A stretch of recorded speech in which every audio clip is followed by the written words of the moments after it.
Welcome to Kenton's videos. Enjoy the video. In this video, I will explain how to make pasta quick and easy. First, let's gather our simple ingredients.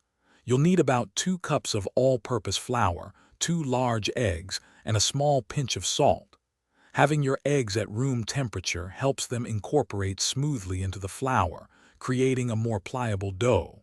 This foundational step is crucial for delicious homemade pasta.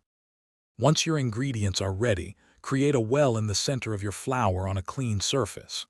Crack the eggs into the well, add the salt, and gently whisk with a fork, slowly incorporating flour from the sides.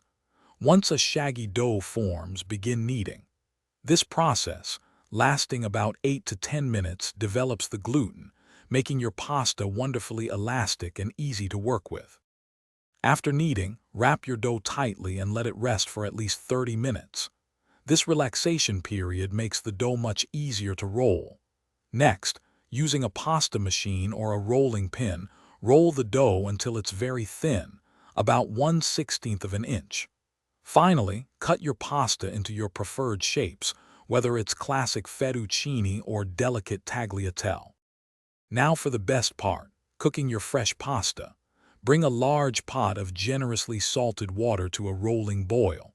Add your pasta and cook for just 2 to 4 minutes. Fresh pasta cooks much faster than dried. Drain quickly, reserving a little pasta water, and toss immediately with your favorite sauce. Enjoy your incredibly quick and easy homemade pasta. Thanks for watching. Consider subscribing if we helped you.